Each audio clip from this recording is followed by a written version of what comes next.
Good Saturday evening to you all, folks. It is good to see you again, and it is good to be seen by you again. I, of course, doing the seeing and the being glad about it. And Bill Sylvie, aka the Dungeon Delver, coming to you live on a warm Saturday evening. And I hope you're doing absolutely wonderfully. Now, I played a joke on you. Emmy, hello. Good to see you, dear. I said I wasn't going to be streaming this weekend. Ha ha, joke's on you. I am. But you know what, guys? I'm like a shark. Okay. Now, granted, I'm a big, I'm a basking shark, right? I'm a whale shark. I'm gentle. You can swim up and touch me. Okay. But I got to swim. I got to keep swimming. I got to keep the water moving over my gills. And so we find ourselves here on a Saturday evening, and we have a heck of a great guest joining us tonight. Hello, Ultra American TTRPGer. Good to see you. And anyone out there who hasn't yet clocked in, I hope you're all having an absolutely fantastic evening. So what brings us here tonight, Jorge? Unregistered Hypercam. Float like a cannonball, sting like a shark. Exactly. That's it. Exactly.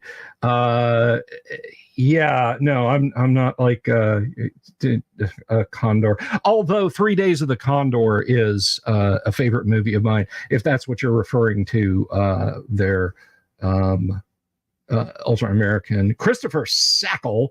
Good to see you. But anyway, yeah.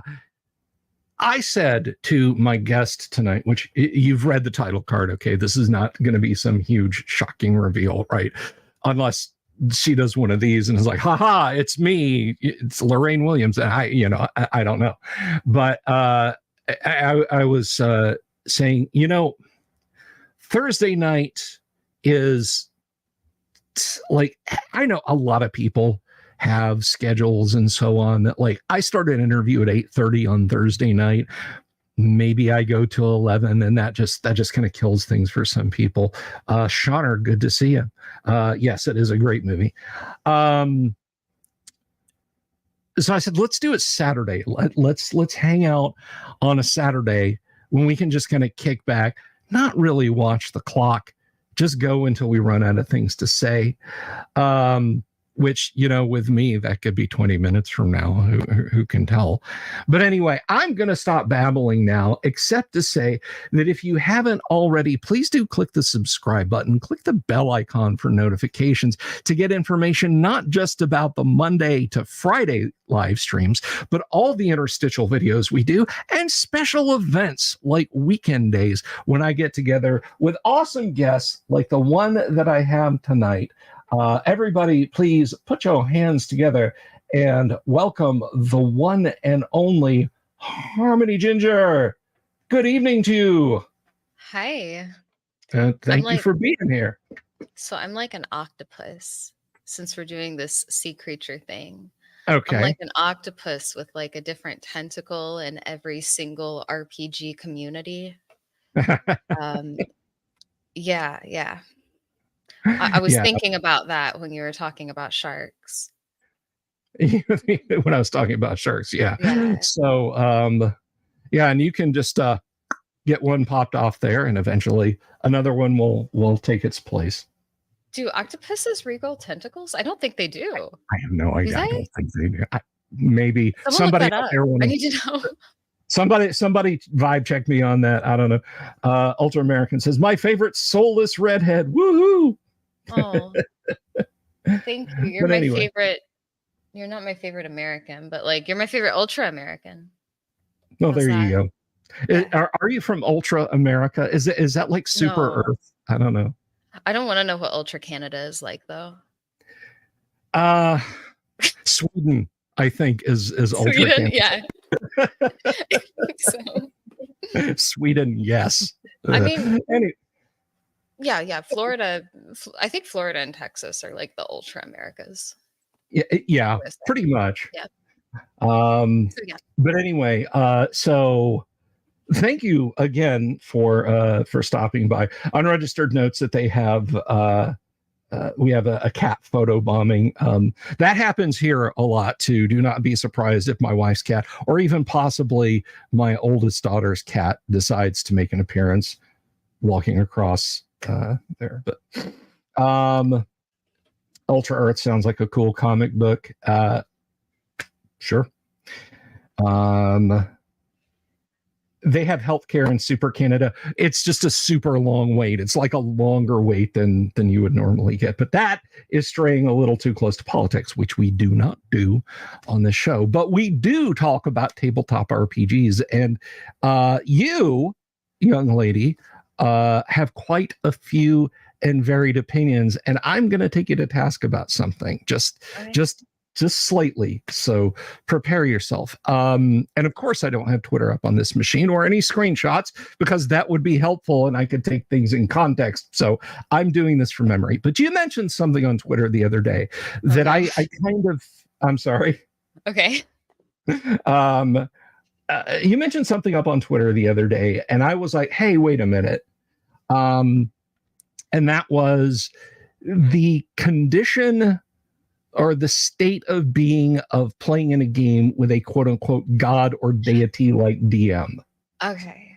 You know to which I refer. Yeah. Okay. All right. Now I want to share something here. This I actually have to hand, because of course I have this to hand, because this is something, this is a principle that I have kind of built my identity as a perma DM around. And unfortunately, I can't have this centered on the screen because there's art underneath it that might get us in a little bit of hot water with YouTube, although it's black and white line art. So they might not pick it up, but they might. So I'm going to share this, and I'm going to read this. It is the spirit of the game, not the letter of the rules, which is important. Never hold to the letter written, nor allow some barracks room lawyer to force quotations from the rulebook upon you if it goes against the obvious intent of the game. As you hew the line with respect to conformity to major systems and uniformity of play in general, also be certain that the game is mastered by you and not by your players. Within the broad parameters given in the Advanced Dungeons & Dragons volumes, you are the creator and final arbiter. By ordering things as they should be, the game as a whole first, your campaign next, and your participants thereafter, you will be playing Advanced Dungeons & Dragons as it was meant to be. May you find as much pleasure in doing so as the rest of us do. Now, I don't mean that as a gotcha, because obviously Gary is talking about the D&D that he basically crafted out of the spare parts of original D&D and rock and timber, working alone in the forests around Lake Geneva. That is what I have always used as my, as Shauner says, rule zero. It is my guiding principle. Now, taking into mind the idea of cultivating a good gaming table where you don't come back after a week's absence as a game master and you've got a living campaign to a table full of players that says, yeah, we blew your campaign world up. We just reduced it to an asteroid with a environmental bubble on it, and we're flying through space, blowing up any other worlds. That you haven't got bad actors at your table who are going to pull something like that. How do you reconcile the idea of the DM basically not being entirely hands off, and this, what is to me and to a lot of players, a lot of DMs, the essential bedrock foundation of a game like AD&D? Okay, so first of all, I want to talk about what I mean by a God complex DM, because I feel like this tweet was misinterpreted quite a bit. And part of it is probably my wording, because I realized that I made a fairly significant typo in the tweet and I was doing my phone. So that kind of, yeah, it happens. Sure. Yeah, so I was not talking about with that tweet letting your players have as much power as I let mine have. I was not talking about letting your players control the pantheon, even though that is something that I do in my games. I don't think that that is a I'm not sure that that like every DM should strive for that. I feel like you need the right group for it, and you need to all want to play that same type of game. So what I meant by the God complex DM. Now here's where I made the typo. I'm gonna say, here. Can I bring the tweet up? Here, I'm gonna try to bring the tweet up here. Let's see. Share screen. This one. This one. Okay. Add you to stage here. Yeah. So the tweet said, after the experience I have had running this new campaign, I will never be able to handle a God complex DM again. Now here's where I made the typo. The second line says, rules that empower players to direct the game are the antithesis of some groups, and are the antithesis of some groups. What I meant was rules empower players to direct the game and are the antithesis of some groups, not rules that empower. So I wasn't talking about specific rules there. I was talking about the rule set as a whole empowering players. Really, what I was talking about here was affordance. The concept of affordance is basically where players know what to expect from the rules and can plan accordingly, because that concept empowers players since they know what to expect. And they know the DM's not going to like pull a fast one on and be like, oh, you can't do this. Well, why can't I do this? It's in the rules that I can. Well, you can't because I didn't plan for it. That's what I was talking about. I was not talking about, like I said, giving your players power to run your games. So first of all, I feel like that was misinterpreted. I realize I have our DMs up. My bad. I don't think there's anything there with. Yeah. I hope we didn't. I just glanced over and saw the link, and I'm like, yeah. Oh boy, are we about to get joined? Oh no! I'm so sorry. I didn't even think about that. No, that's okay. I don't think anyone picked it up. Okay. Yeah, don't let them on. This is my time. So first of all, I think there was a little bit of misinterpretation about that I was talking about my campaign, and people thought that like I was saying that everyone should run a campaign like I am, or else you're a bad DM. That's not what I mean. When I said God complex DM, I was actually kind of more specifically talking about DMs that I debated on a channel called Quick TV. And my reason for calling them God complex DMs was one of them introduced himself. His first line was, in my world, I am God. And if I say something happens, it happens. That's what I was talking about. So I was more talking about the affordance of the rules and dice fudging with that. I was not talking about my campaign. So as far as rule 0 goes, because I believe, am I wrong to say that that's what you quoted earlier, rule 0?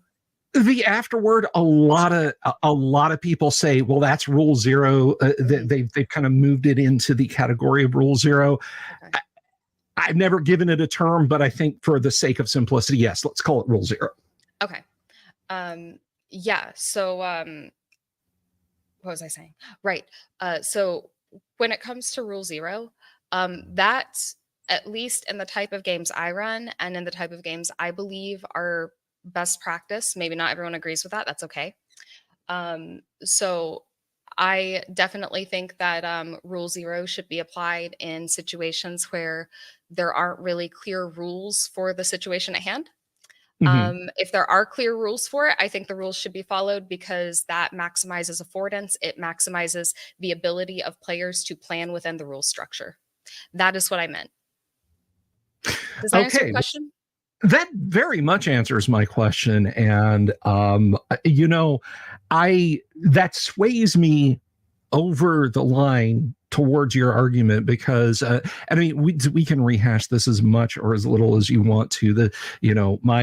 My evening is yours. But yeah, no, as Gary says, I hew the line with respect to conformity to major systems, and a god idea. First of all, saying I'm the god of the universe as the dungeon master is a 100% accurate statement. The cosmology works the way you, the DM, say that it works. Physics work the way you, the DM, say that they work. I mean, if we're playing AD&D, we all, or any Dungeons and Dragons, let's just roll that back and forward. Any Dungeons and Dragons, we all accept that a 14-year-old who is a little smarter than average can violate every known law of thermodynamics. You know, Sure. they can bring matter into being and will it out of existence. And just do all kinds of things that would set Carl Sagan spinning in his grave if they actually happened. And so we accept that you or me or Jorge or Sean or TXE or anybody out there as a DM has the power to pull that big brass lever and set those things into motion. Where the break point, I think, comes for a lot of DMs is with respect to conformity to major systems and uniformity of play in general. And if I'm reading you right now, if I'm not, correct me. The godlike, I'm God in my game and what I say goes, might say, well, today is Tuesday, and so I've decided that this poison doesn't get a save, despite the fact that the rules say this poison gets a save, it gets a save at +4, or, you know, this happens, and then they're completely arbitrary about it, and you come back to game on Thursday, and they say, I changed my mind. Now the poison does get a save. Right, because it's in the player's hands now. Yeah. That is more what I was talking about. A lot of people took that to mean that I thought that DMs that didn't play the way I played were bad. I was actually more specifically talking about DMs that I debated on Wick TV's channel. And I think I made that clear in the follow-ups, but I can understand the confusion because there was actually a fairly significant typo in the first tweet. So I've upset a few people on that one. Well, speaking solely for myself, and I think my audience is a fairly smart crowd. But I feel like the DM who approaches again with the idea of conformity to major systems and so on is not your I hate to even use this word. I don't word so good sometimes, is not the target of what you were saying. And taking that into respect, I understand where you're coming from now, and I agree with it. And I did not, like, I didn't get my backup, so to speak, but I was curious because sometimes Twitter's a fantastic way to communicate. Like, I mean, I am so happy that you know, to get to know you and a great many other D&D Twitter folks, sometimes because of reading comprehensions issues on the other side of the screen, not composition issues on your side, the communication can get a little bodged up for the receiver. So thank you for clarifying that. Yeah, I've had a lot of people say things like, you need to be nicer on Twitter because your tweets are like, they're making definitive statements that apply to everyone and imply that you think that DMs that don't follow this are bad. But it's like, I didn't have any characters left for an I think, or you're still a good DM if you don't do this. Like, I don't have any characters left. I don't know what to say about that. Right. I mean, you know, you hit that 280 limit and you're like, okay, I'm going to go through and change all the ands to ampersands. That'll buy me 12 more characters. What can I say? Yeah. You know? But I want to kind of push back a little bit on something you said about the DM being the god of the game still, because and I'm not going to say that anyone who thinks that is a bad DM, because I'm just talking about what works for me here. That's fine. But I think for me, the game is best when the DM isn't the ultimate god of the game and there is a layer of rules that goes over the DM's head and that the DM has no power to change. Because I think that a DM that affords respect for the rules allows their players to plan more and is a fair arbiter.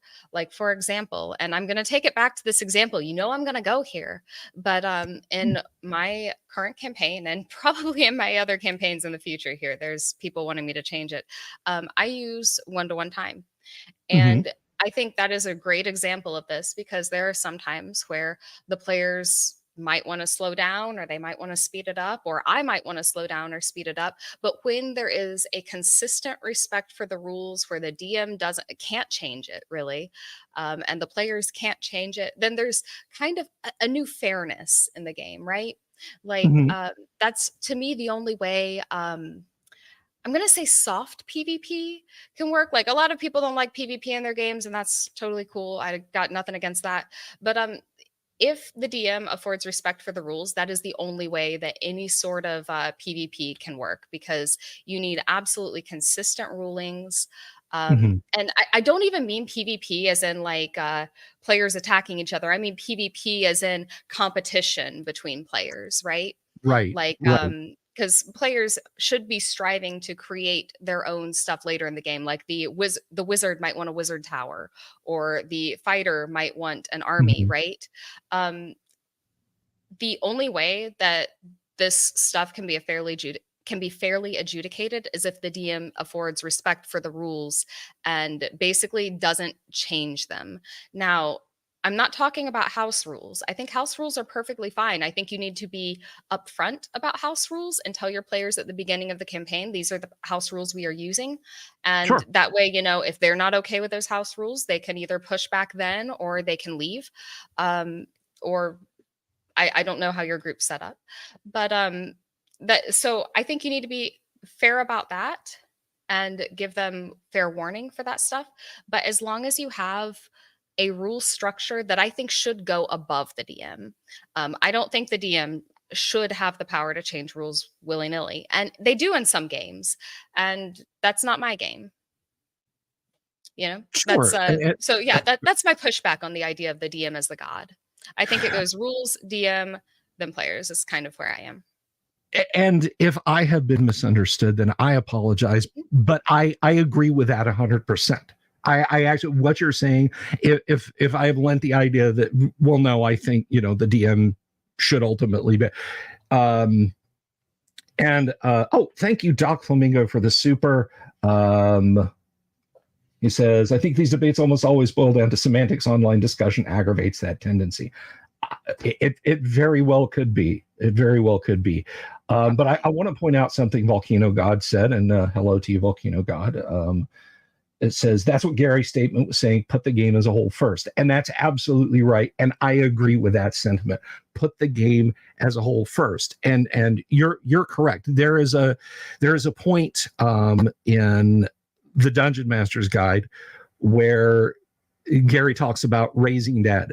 And I'm not sure how familiar with the AD&D rule structure you are, but you know, I think you know that based on your constitution, there's a percentage chance, if you're true resurrected or raised from dead, that if the percentage roll lies outside the target, you never come back.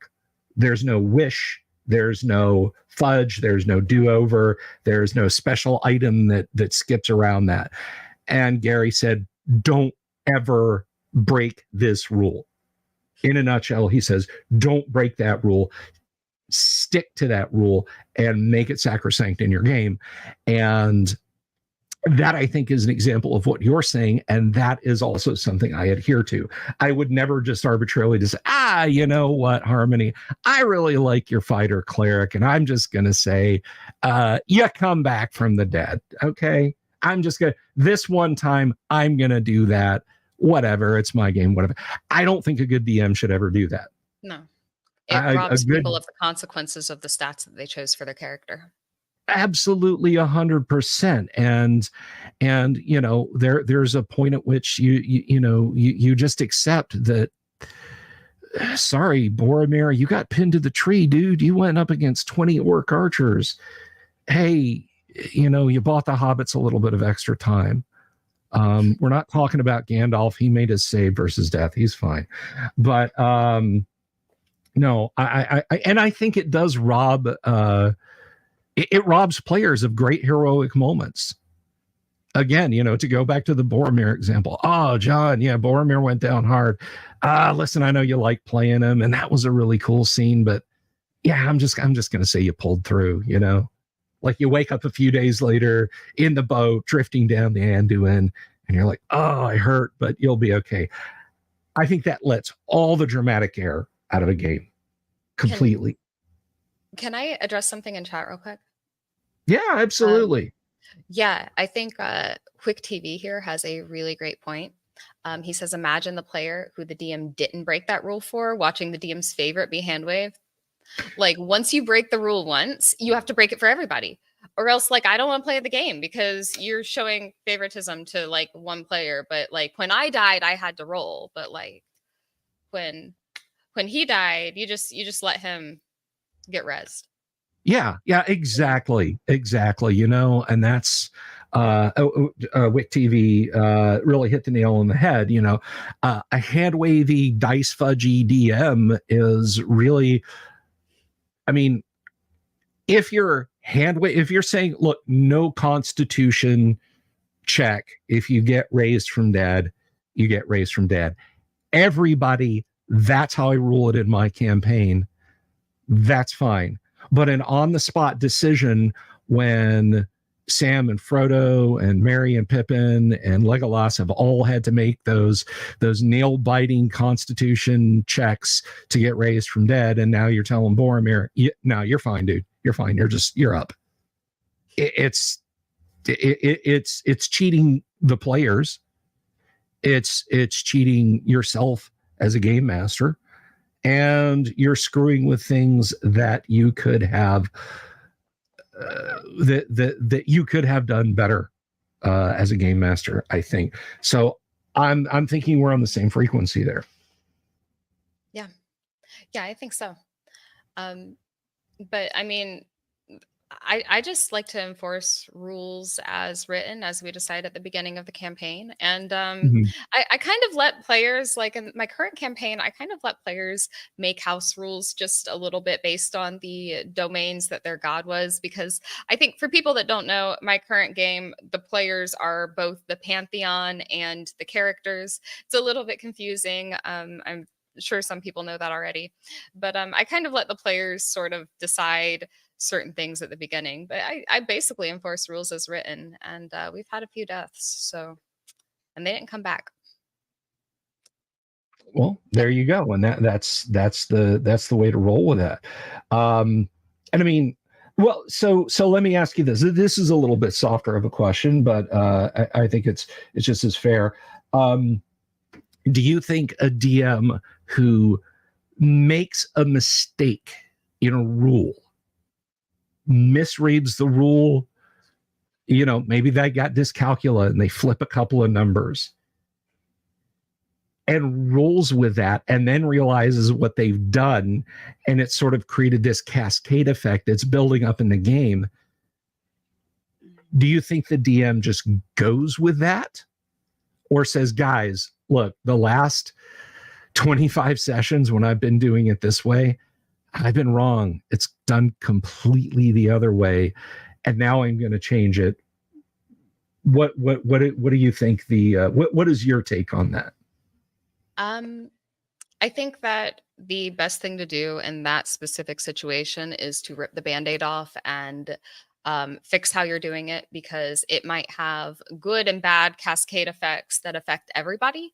Like, for example, let's say you've been reading a spell wrong and completely missed a point in the spell and nobody at the table caught it. Like that exact situation happened to me yesterday. It was so embarrassing.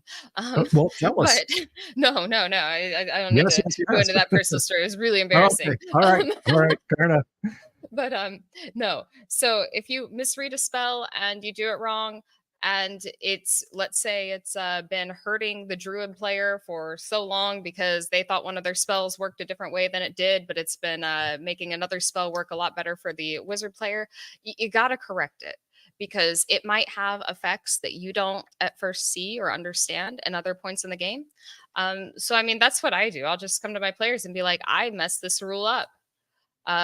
And we're going to try and play with it right from now on. And we're not going to retcon anything. That's too much trouble. It's going to lead to wild effects if we try. But we just got to correct it moving forward. But thankfully, that doesn't really happen to me. And it's not because I'm like this amazing DM and know everything or anything like that. It really just doesn't happen because I have so many rules lawyer players. They will catch it. They catch it immediately. There you go. So So in yeah. that case, the barracks room lawyer is working for you. Mhm. And by the way, I am going to fix the description, but everyone, if you would please, if you haven't already, please go give Harmony a subscription here on the YouTube. She has a fantastic growing channel. Ardub says it's only because you're a redhead. Okay. Rules lawyers player kicked him to the curb. Hey Kabuki. I disagree. I like rules lawyers. Like as long as they're not rude about it. So there are two different kinds of rules lawyer players. If they're rules lawyers only when it benefits them, I don't like that. But hmm, thankfully, the rules lawyers I have are willing to say, "Oh, hey, I messed this up. I don't actually have the ability to use this ability. Never mind." And they're willing to rules lawyer even when it hurts themselves. And I think for the most part, unless they're being jerks about it, rules lawyers make your game better. yeah, no, and I've got my Monday night group, which I've got 12 players in, and I've got the gamut of players. My daughter, who literally started playing AD&D with this group a couple of months ago, all the way up to people that have been playing AD I have in it. And yeah, every once in a while, I'll just come up to something and be like, has this been hashed out before? Because that's kind of a vague thing, not in game, but I'll ask my veterans, like, hey, what do you think? And that's where the rules lawyer really helps out, Yeah, I do that that that's too. that's If yeah, there's something yeah. that happens and I don't know how to rule it and I'm not really certain if there's a rule for it, thankfully I have like one in almost every game that I run, but I'll ask them, "Hey, do you know if there's a rule about this? How would you rule this?" Because a lot of them are willing to take that role just because sometimes there are people that remember rules better than I do. But if I don't know the rule, a lot of times I'll just look it up. I'm not going to really stop my game to look it up, but I will say, I think this works this way, so let's rule it this way. Somebody look me up and look this up and tell me if I'm wrong. Because if I'm Yeah, wrong, we'll fix it. yeah, and I've typically, for me, it's more lore things, because I mean, I go hard in the paint with Greyhawk. Okay. Right. um and there's a guy in my game, he is a mastermind of Greyhawk knowledge, Alan Grohe. But there's times when I'll say, oh, and this person is from Nyrond, and I'll see a direct message pop up in Discord where we play, and he's like, "Did you mean Furiondi?" I was like, "Oh yeah, yeah, yeah. Thanks, Alan." I said this guy was from Nyrond. He's from Furiondi, is what I meant to say. But it's very.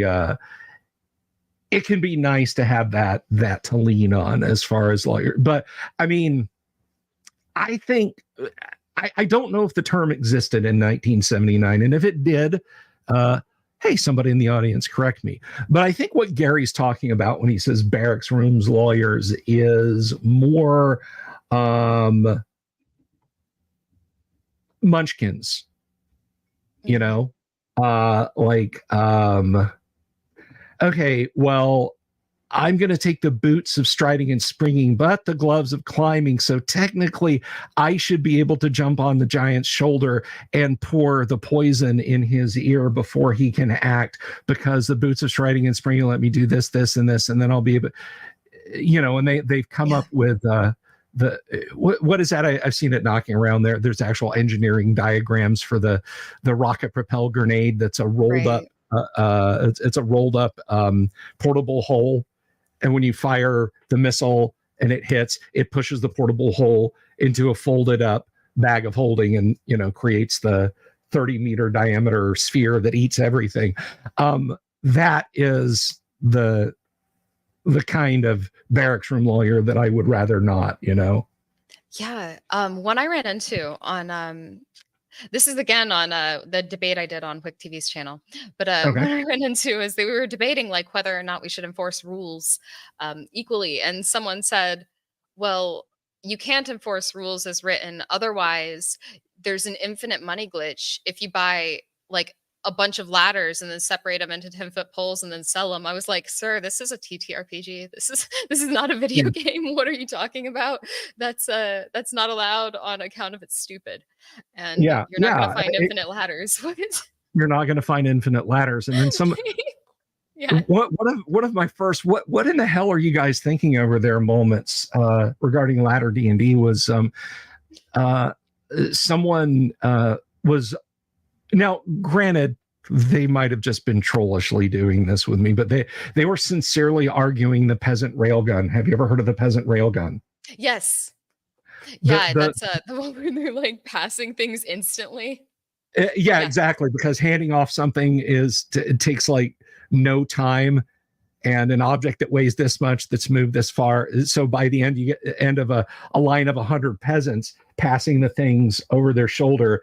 It's moving at like a significant portion of the speed of light. Right. And you can blow away an entire mountain with that.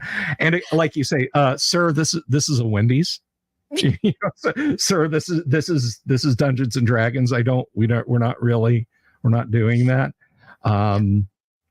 It completely ignoring the fact that the energy transfer by the time you get halfway up would cause the people you're handing it off to explode. But but yeah, that kind of barracks room lawyer we absolutely don't need or want in the game. You can play a fighter. He has a sword. Here, shut up. And if you try and hand that sword off to the person in front of you in an attempt to create a railgun, I'll kick you from the game. Yeah, I mean, I like hearing them. Like if they have, so I have a group that like has a flashbang that they made by putting a drift globe in a bag of holding, and they have like a staff that I made that's like the staff of constant alarm that doesn't shut up and it's just always screaming. They found it broken and they like mended it together, and then it just started screaming, and it wouldn't stop screaming, so they put it in the bag of holding. And they have like a drift globe and the staff of constant alarm in the bag of holding, so now whenever they open up the bag, they have like sunlight and screaming pouring out. Well, that's a good use. I mean, to me, that's as valid as, I'm going to make a clay disc. I'm going to cast Magic Mouth on it. I'm going to give it, because Magic Mouth, at least in AD&D, is a fairly flexible spell. And you can say, only when certain things happen do I want you to speak. Right. And it's mentioned in Keep on the Borderlands, even if an invisible monster passes within 100 yards of the walls of the keep, the Magic Mouth will call out an alarm. And in the case of this, I cast Magic Mouth on the disc. I throw it in the bag of holding. If it's removed, it starts screaming alarm. It screams alarm 10 times, and that's going to wake up the party. That's a perfectly cromulent use of a Magic Mouth spell. Yeah. But I'm not gonna let Magic Mouth say, like, speak the verbal components of a spell and allow a player to not have to speak. It's not gonna work like that. What's that? Kabuki says I'm not a one-to-one user. Oh no. Well, I guess we can't be friends. Well, there you go. You broke the internet. I'm doing my first campaign with it. Go ahead. Doc Flamingo says there's a simple solution to these kinds of players. Oh no, a poorly constructed chimney just collapsed as you were passing by. Yeah. I mean, I don't kill players for having dumb solutions. I don't know. Peasant Railgun would never fly in my game, though. No, of course not. I mean, of course, we don't, punish a player for coming up with a dumb idea. I mean, the only, like, and it's not even a quote, an arbitrary punishment, because there are rules for it. And that is uttering the true name of a demon will cause them to appear, or at least send something to find them. And the same with, the same with uttering the name of your deity. Something may be sent, but that's that's a different matter altogether. Reactionary principle gaming with Mr. says killing players is a bit hardcore. You can just accidentally. I catch myself doing that a lot. Like, so I catch yourself killing people. Like, don't Yeah, say that on YouTube. I just killed a couple of people the other night. Wait, you what? No, in the Just game, in the game. look, you know where I live. We can talk about it here. Right. Say the secret word, the duck comes down. I've tried. I've tried. Oh yes, I have to append it. Wake TV in Minecraft. Um, but speaking of deities, let's talk about the topic of deities because you mentioned your players are your player characters and the pantheon. Yes. I'm trying to get my head around it and I can't. So please explain. Yeah. So on my current campaign, before we started, I would say I had an idea. I stole an idea off Twitter.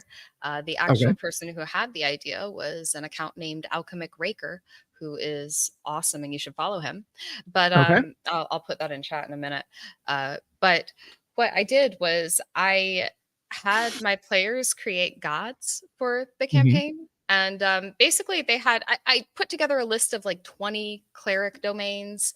Some of them were homebrew, some were like in the PHP. This was in 5th edition. Like, I thought about running it in AD&D because it was something I kind of wanted to do. I wanted to run an AD&D game eventually, but the problem was I hadn't played it at all at that point, and I wasn't Mhm. very comfortable running something I hadn't played. And there were also a lot of changes that we were making to the structure of the game because we were doing this in 1-to-1. So I didn't want to go to AD&D also in one fell swoop. But anyway, what I did was I had players draw 3 domains at random, and then they would pick 2 of them to make their deity out of. So they would have like some of them, one of them drew like arcana, trickery, and something else, chaos, right? And he had to make a Mhm. god based on any 2 of those.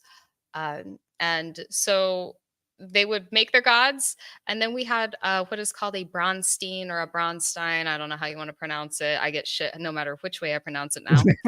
No, I do. I do. I get corrected no matter which way I pronounce it. But Just what we translate did it and was, say brownstone and move on. yeah, right. We ran a David Wesley style game, and we had like each player play their god, and they were crafting the world, basically crafting like molding the terrain and making civilizations, making races of people, spawning like minor, I would say minor deities almost, as far as like monsters. And essentially they came into conflict a lot. Like, I had one guy pull another guy's city down into the Underdark, and it was, yeah, it was pretty nasty. But it created a really good story and gave us a good stopping point to where we just said, all right, after this amount of time, we're going to stop this, and this is the world in which our D&D campaign is going to happen. So we did that, and the players are actually still controlling gods. And each month, one of them at random gets to do like some major god action in the world. Like, they can maybe try to pull a city down to the Underdark, or spring up a new mountain, or spawn a new civilization, race, whatever, which is working pretty well so far. But so far, only the more peaceful deities have gotten to do this. Um, but yeah, so they're kind of continuing to affect the game. So each player has both a deity and a character. Some of them have more than one character. Most of them have more than one character. And I'm just running it at this point, and I don't know any of the lore as well as they do. In fact, like, we're running into parts like the other day they came across some ruins, and so I had the person who was controlling the god of time. I was like, all right, describe the ruins to us. Like, what happened here? What's going on? And he laid down some foreshadowing for a dungeon that he intends to run later, because each of the players have the ability to run parts of the game as a DM.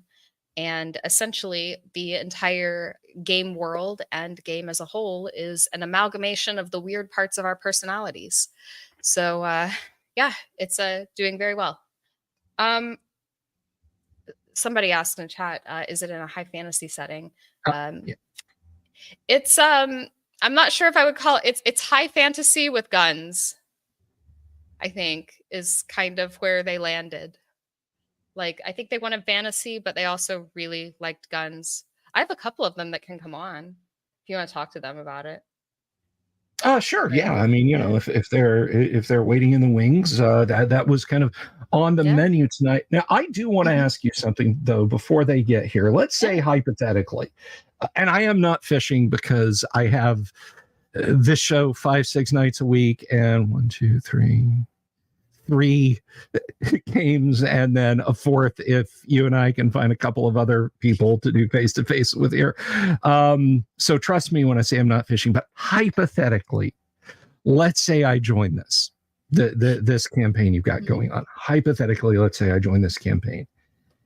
And I'm not into domains, and I'm not into world building, and I'll even split her off for just a second. I'm not into godhood and that sort of thing. Look, I want to be Bob the fighter. Bob has a sword, he has a shield, he has chainmail. I want to slay the orc. I want to get the treasure. I want to I want to level up until, you know, I can maybe get a little fiefdom myself. That's not really my jam. Would you say then to them, then this probably isn't the game for you? Best of luck in your gaming endeavors. How would you work around that when you've got other players who can literally say, my God turns Bob into a trout? Okay, so first of all, nobody's going to turn Bob into a trout. Okay. Second of all, you can totally be Bob the fighter and you'll be fine. Okay. So I'm not sure if I would recommend doing this sort of game with any type of group, just because my group kind of understands sportsmanship, I would say. These are all war gamers. I There wouldn't be a motivation for their god to turn Bob the fighter into a trout unless Bob the fighter was really trying to find a way to take down the god of magic or something. Then she might, I don't know. But if Bob the fighter was going on a personal quest to kill the god of magic, he should be scared, um, as he would be in any other game. However, if Bob the fighter is not doing that, then he shouldn't be scared. And also, the god of magic only gets to do something like turning someone into a trout occasionally. It's not like the god of magic has unlimited power to do this. The original thought, oh man, I saw ew, it's a ginger in chat, and I was for a second a little bit offended, and then I saw the name. Oh, right. Um, Moving sorry. along. No, that's Right, okay. right. I got derailed. Victor derailed me. I shouldn't even look at chat. But no, like nobody's going to turn Bob the fighter into the trout. If Bob the fighter wanted to join that game and just be Bob the fighter and not control a deity, that's perfectly fine. And also, if Bob the fighter wanted to join and he wanted to control a deity as well, then there are some domains that are not attached to any deity right now that would be, it would be perfect. Like new gods can spawn in the world. That's not a problem. In fact, oh God, I have one I want to do so badly if they let me play one. There are two domains that were Okay. discarded, that were not picked. It was Peace and Tempest. And I want to make it into like a sad girl god that cries whenever there's war. But Aww. yeah. Like, but I don't know. We'll see. Yeah.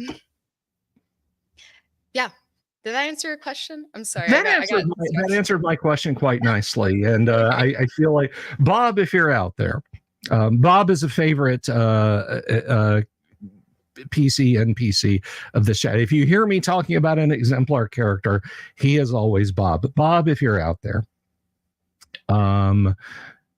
feel free to join Harmony's game. You're not going to get turned into a trout, buddy. We have it right now there. Just chiseled into stone. I promise you, Anyway, the god of magic does not turn anyone into trouts. I think it's way more likely to be a scorpion. well, there you go. And at least you got that stinger to defend yourself at that point. But anyway, let's see. I just want to make sure that I didn't miss any comments, any questions here. That was to anyone in the chat.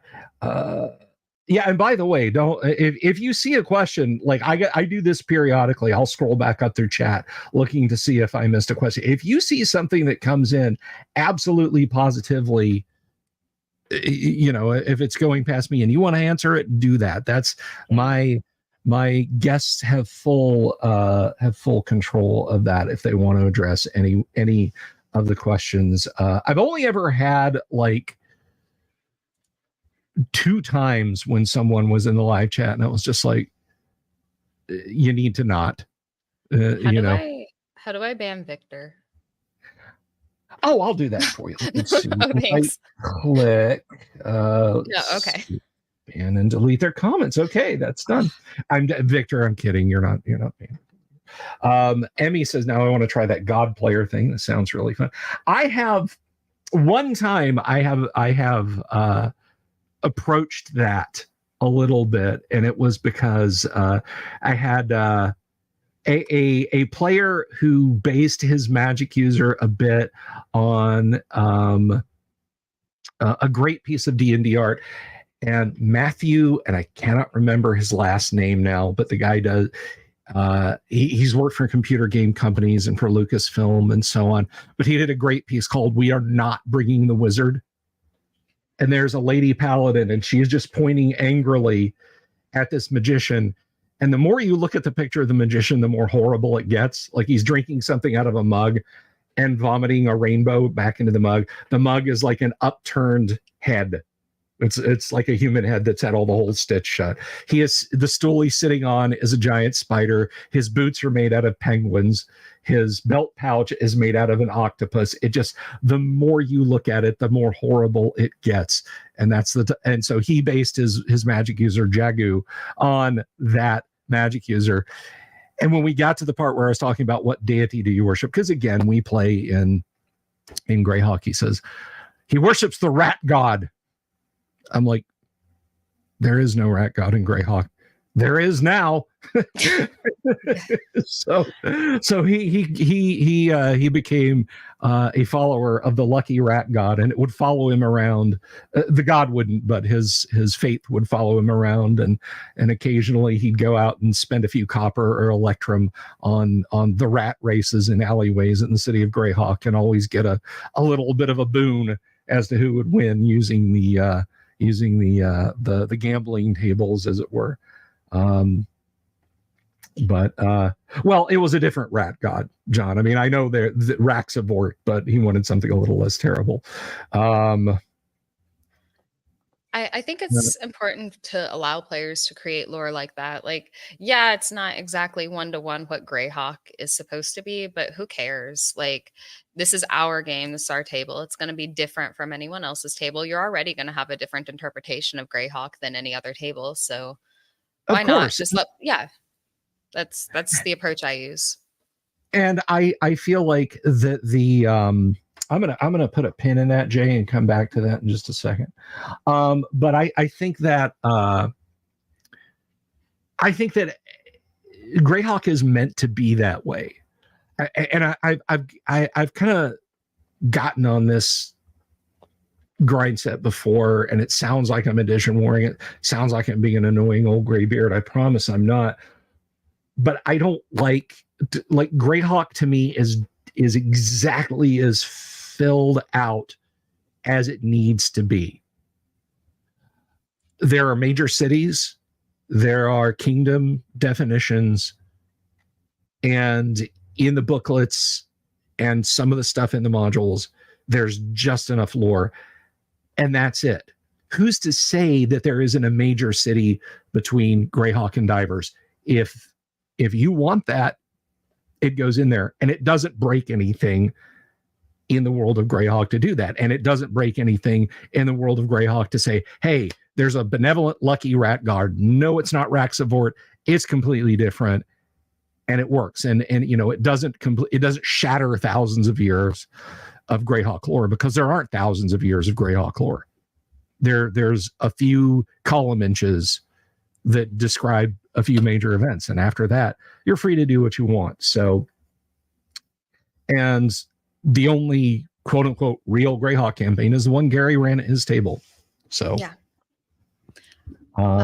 But anyway, I was just going to say, I wanted to address, because Jay Tyler says, if players create so much in the world, where's the sense of new wonders and discovery? I think that's a fair question.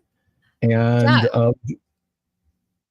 I can answer that, but okay. I think it might be, I think my players might be able to answer that better than I can. Okay. Well, but, if you have some players you'd like to bring on, drop that link, or if you guys are hovering outside the studio, please come on in. Here, and we'll add you. I'll throw it to him. Kabuki asking the important questions. What is the cat's name? That is Persephone.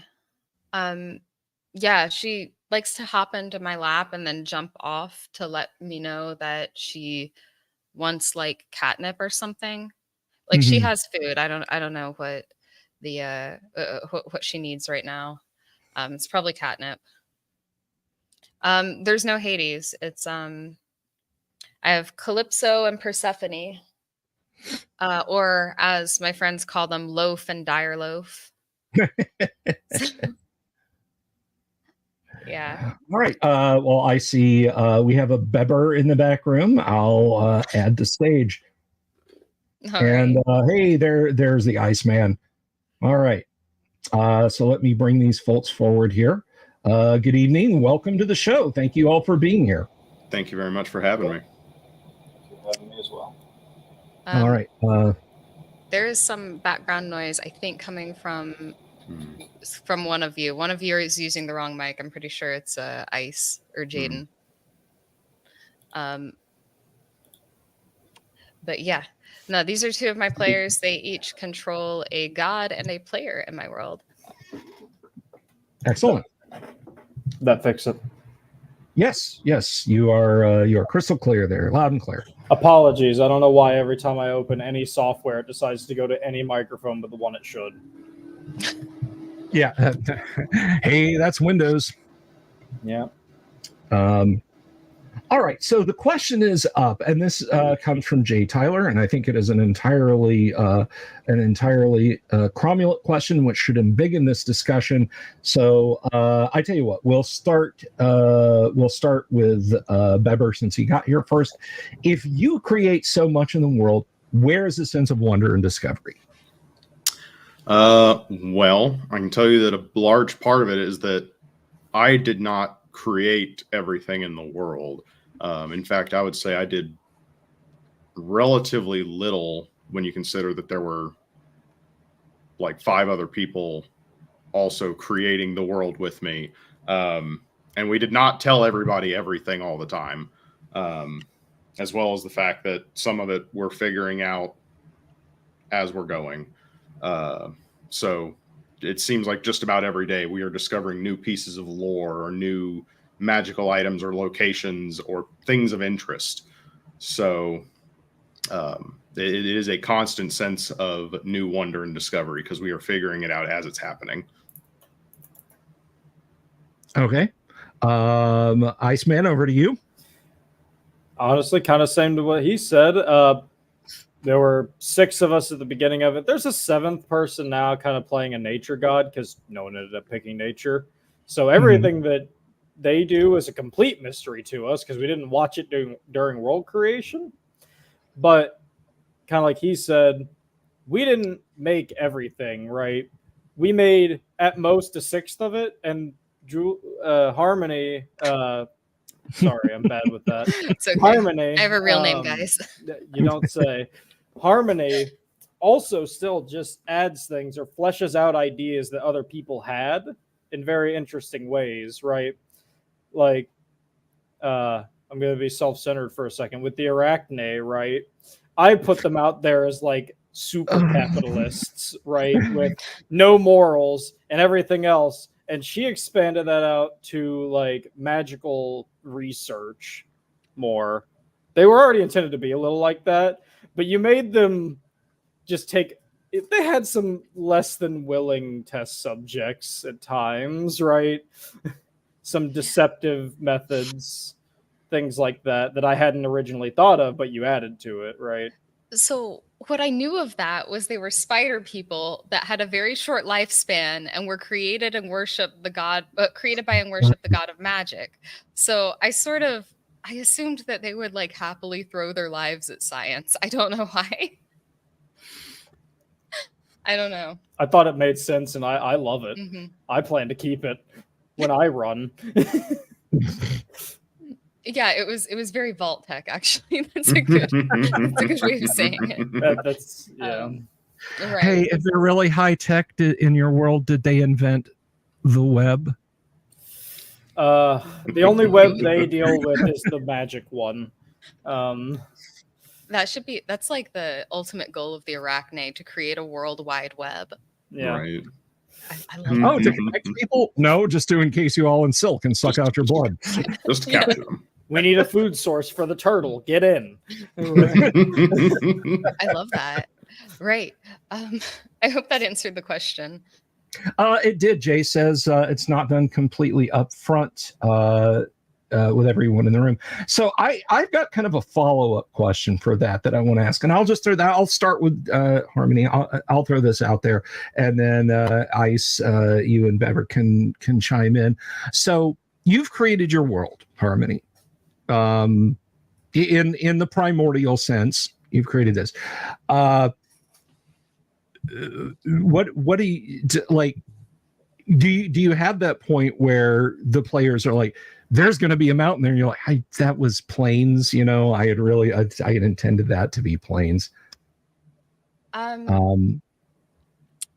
mean, I never intended anything. So when I started making the world, what I did was I just got randomly generated worlds off of Incarnate, and then put them up for a vote. And okay, which is the blank map we're using?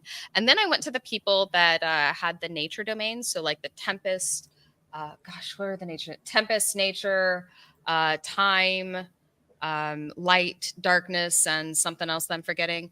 And I asked them to kind of help me create the starting conditions. And then after that, all of them were able to mold various terrains during the Bronstein portion. So it wasn't anything. Yeah. So they kind of made the terrain themselves, basically. Okay. All right. That makes sense. Lee's got a question here. I'm going to put this up there. But before I do that, let me start this so I can come back to you, Lee. Ice, do you have anything you want to add to that, or does that that kind of your approach as well? So we, for the most part, didn't change the terrain too much. There were a couple instances during the Bronstein portion of it where we did change a couple things, like a few mountains got leveled into a path between them, or a mountain got added in place of I think swampland. We put some craters in. Yeah, places got turned into pits. So you can thank Vita Theos for that one. He dropped every human he could find into the Underdark. Yeah, I think everybody did a little bit with the terrain. Interesting. Very interesting. So this was the question Lee had. Good question from Lee. How much of your game is zooming in on players truly exploring dungeons and terrain, and how much of it is sitting back and creating and exploring lore? Is there some kind of time that each takes place? Yeah, so I think the overall structure that we use, so we use a 1-to-1 time structure. And so we have players each week kind of meeting up, going in, exploring something, and coming back to town and planning for the next week to do that again. As far as creating and exploring lore, that tends to take place in Discord channels at odd times during the week. And is that about right? No, that's pretty accurate. Yeah. Okay. And I mean, there's also times when, like I said earlier, they found the ruins, and I'll ask the player who is in control of the time domain to expand on the ruins. Or I mean, they went into the Dwarven Temple, and I asked Bever, describe the Dwarven Temple. Tell us about that lore a little bit. So, I mean, and I think that was actually like a big moment. I'm gonna pick on Pepper for a second. A big moment in like the first session we ran, the first actual D&D session. I know the dwarves had enslaved the kobolds, and That's a good I was start. asked, yeah, right. I was asked midway through, how do the kobolds feel about this? And so I asked Bever, I don't know, how do they feel about it? And so, I mean, stuff kind of gets fleshed out as we go. How do they feel about it, by the way? I have been going with they do not perceive it as negatively as we might imagine that they would, right? Because I mean, they're well protected, and the dwarves can be a little bit brash, but they're not treating them like garbage, right? It is. They also were brought into the world and then almost immediately assimilated into the dwarven world. It's not like they had a previous idea of existence before being under dwarven eyes. So, yeah. It's also currently a big problem in the game between two different subsections of kobold, where we've got some out in, I don't remember the name of the Dragonborn city off the top of my head. It's like Ilrash or something. Mm-hmm. I think that's from a game, probably, but that's from Star Control 2. There you go. I couldn't remember it. It was just the first name that came into my head, so I went with it. I wouldn't have known either. I never played Star Control, or Star Control 2, rather. You'd love it. No, I love the first StarCon. We used to play the hell out of it on the Sega and the Amiga, and we've actually had Errol Otis on the show, and he's talked about his art direction and production he's done for that. I'm sorry for sidetracking. Played the first Star Control. Are you sure? Like no one's played the first one. It was a skirmish game. There's no story. No, we had on the Amiga computer, we had a scripting language called Arex that actually let us build branched campaigns of it. Oh, that's awesome. It was really good. It was a minute or two ago, let me tell you what. So I don't remember much about how we made it work, but it was pretty great. And like I said, Errol's been on, and we talked a bit about that in my interview with him. But anyway, let us let me see here. So a question, John Miller asks, for you and for the players, how much time do you spend on Discord? Is it ever hard for you to keep up with all the players' messages? Seems like a lot. So talking about the game, I don't know how much you guys talk about it. So it kind of takes place of normal prep. But they also can adjudicate a lot of it themselves. Like, for example, the barbarian spending a lot of time at the fighting pits. He can roll his own opponents. I don't have to do that for him. I think the further along we get with this, the more players can adjudicate their own downtime actions. But I think this isn't really about downtime. It's about lore creation. Yeah, I don't know. You guys answer this. I have a cat. The dire loaf has approached. Right. In context of how much time do I spend on Discord talking about the game, I know the way I do it is, I would say on average, once a week. Sometimes it's a little bit more, sometimes a little bit less. I've spent time making like notepad documents, going over some of the lore that I have for the kingdom of the dwarves, that I then post to a Discord message for me and Harmony to look at. But I don't spend that much time otherwise. If I had to include the time for that document, I'd say approximately an hour. And then outside of that, I just kind of let it ride. I answer questions if they come up, but for the most part, I just leave it at that. So a lot of the times, anytime I'm doing anything out of game, it's having a conversation with another person and like, all right, how do we feel about this? how is X or Y working together, right? Like, remember, I've been at your house and we've just sat there and talked for probably a few hours about that while doing other things, right? Like, we sitting there playing card games and be like, yeah, what's going on between Schwark and Ogmus? Not Ogmir. Yes. Right. Right, because they're the two big civilizations in that mountain range, and Schwark's a problem because everything I make is a problem. Right. Someone's got to make all the problems. You got to have something to solve, right? Right. No. No. Everything will live in peace forever. It is kind of nice that like I don't have to create problems. I don't have to create conflict in the game because they do it themselves. Like I even had a couple things kind of in my pocket that I was gonna bring in to create some conflict, but I don't really have to do that because they're going to war with each other and themselves. So it works quite well. Excellent.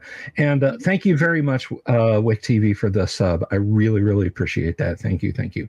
I think you kind of answered this one just now, Harmony, but Jay asks again, who creates the encounters and the treasures, etc., the DM or the players? I just roll them. Like I roll random encounters and then we sort of fit them in. I sent out a thing early on that was like, hey, if you guys have any encounters you want to bring in, let me know. Let me know if you guys have any random encounters from my random encounter tables. And like exactly 0 of them did. So I just roll. Yeah. We did make some artifacts before the game started, though. Like one of the big plot points right now is somebody has Mortier's book, right? There are some dumb vampiric orcs that got a hold of essentially the Death Note. Right. So yeah. We don't have to deal with that.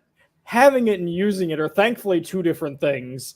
And yeah, I mean, it requires a degree of literacy in writing. You know, and the spirit inhabiting is like X. What can I do with this? All an X in there. What am I?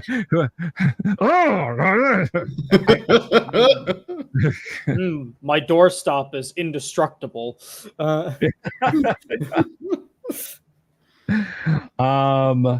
So Jimmy Invictus does ask, in your world, do gods exist independently waiting to be discovered, or does theogony occur when a player creates them?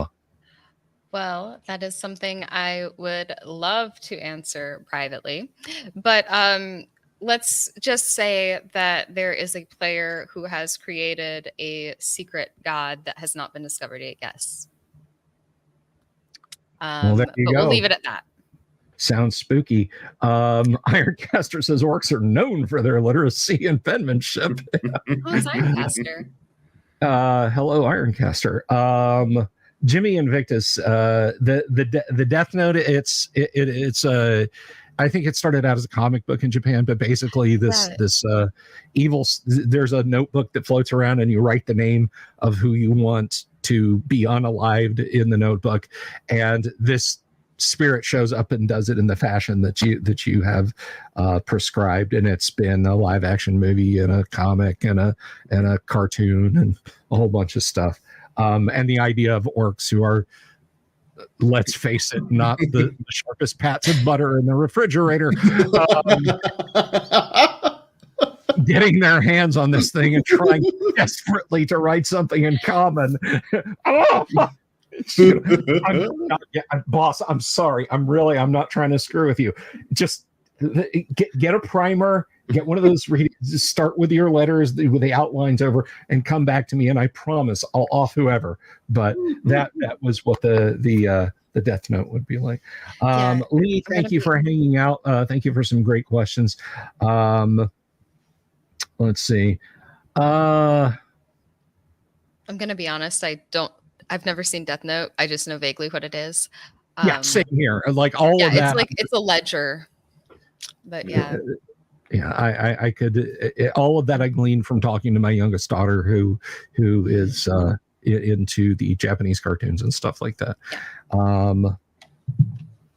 Bob, I don't normally have a Saturday live stream. I just kind of wanted to be able to just put up feet and chill and not be worried about, well, it's 11 o'clock at night and, it's Thursday. So I said, hey, Harmony, come over here. So that's how that worked. But anyway, so I find what you guys are talking about.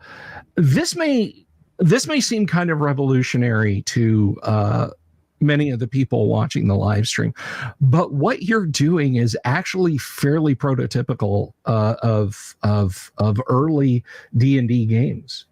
The Lake Geneva gaming groups, the Castles and Crusade Society, this is kind of how they rolled. These were guys that they had played a lot of chainmail, and when when Gary came back from the Twin Cities and said, hey, I just played this stuff with this absolute genius named Dave Arneson, here's what we're going to do, all the fiefdoms that you guys have been creating and so on like that. What if you could just be one guy out of those, but you're keeping your fiefdoms and that sort of thing? And you had a lot of lore. A lot of the things that we take as boilerplate in Dungeons and Dragons was being created on the spot by players. The cleric. Do you guys know why the cleric exists for my panel? Do you guys know why the cleric exists? No. Deborah, do you know why the cleric exists? Nope. Harmony? Go on. Tell me. The cleric exists because a vampire player character existed. Because somebody said, can I play a vampire? Sure, what's his name? Sir Fang. And so Sir Fang showed up, and looking at everything that they said vampires could do, which they took from Christopher Lee and Bela Lugosi vampire movies, it's like, hey, we slew the dragon. I take 1,000 gold out of his hoard. You will give your gold to me. Yeah, well, he's a vampire. He can do that to you. And the players literally got sick and tired of that. And finally, someone, forgive me, I don't remember who, but they approached either Gary or Dave and said, look, I just watched Witchfinder General. Witchfinder General. I'm going to play that kind of guy because I'm sick of this crap right here. Okay. And so you had the cleric created right on the spot. So that is how we wound up with a cleric. And that, I think, if this is not overstepping, Harmony, that's kind of in line with what you guys do. Yes? Yeah, no, I think it is. So this is something I started posting about this game on Twitter, and I didn't realize that it would get as much traction as it did. It's kind of one of those, like, I think nobody wants to hear about other people's D&D games. People don't, I think. I do, but I love it. Right. But when people are telling a D&D story, like, let's be real. We've all been to social gatherings where people are like, hey, let me tell you about my D&D character. You're like, oh, okay. All right. Right. But yeah, so I started posting about this. That's and different from, yeah. It took off, and it's kind of one of those things where I'm just sort of realizing like how different this is than other games that are being run. Because this is a bit different than most other things I'm reading about. So, but yeah, it wasn't my original idea. I stole it from Malcolm McGregor, but as far as I know, I'm the only one running a campaign like this. I'd love to know if that's not true, but I don't. Yeah, anybody out there in the audience who's implementing this, let me know. I am like, I feel like the info that you've dropped, like, I'm sitting here like, tapping the rocks together, sitting in front of the monolith with the with the amount of info. I am trying to implement the one-to-one time thing. I mentioned this to my daughter, like after the first time you were on the show, and I was pretty enthused about it. She just kind of stared at me, the daughter who plays AD&D with us, and she was like, yeah, Dad, I'm not doing that. I'm not I'm not gonna just be like, you walk past me when I'm sitting here on the couch and couch rather, and you're like, hey Lottie, what are you doing in the D&D game? I'm not doing that, Dad. You just when it's time to play on Monday night, let me know and we'll play. But then I've had other players say, yeah, I think that's kind of a useful thing, and I don't know that I have the chops to do it properly. I hope I do, but we'll have to see. I will say it sounds harder than it is. It sounds like something that you have to keep track of all the characters all the time, but they do it a lot themselves. Like, really, I have most of the players don't engage in downtime every week, aside from at the end of the session, they say, my character's in training or my character's in the fighting pits. I'll roll for that on my own time. Things like that. They don't really, it's not like, I don't know. Hey, Beber, what are your characters doing right now? I'll have to go find out exactly what they're doing. I want to say that they're training and investigating, I think. Okay. Right. Okay. Yeah. I mean, they don't need what are your characters doing? Muthrin is investigating the murder of some merchants. Quixus is in the fighting pits. Because I'm the guy that keeps putting the same character in fighting pits every week for money. Unregistered, I got your back, man. What are your characters doing right now? I'm getting drunk. There'll be plenty of time for that once we get to Artemis. Anyway, I'm casting magic missile at the darkness is what I'm doing.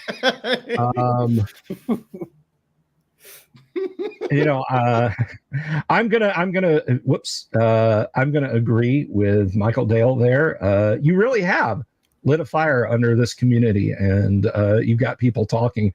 And I know there's been some weird pushback on it. Like, I'm not going to do everything you do in your games, Harmony. I'm not. And I don't think you're a bad person for doing them in your game or suggesting that my game might be better if I do. Sorry, I didn't think you thought I was a bad person until you just clarified that you don't think I'm a bad person.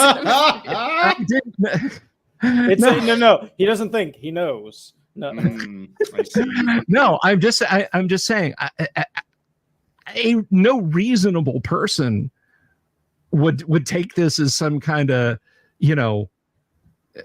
Deadwood-esque, now we got a slap leather partner, them's fighting words level of, it's like, I do this at my D&D table. You know what, guys? I'm just, to my three guests, to my audience out there, I let dwarven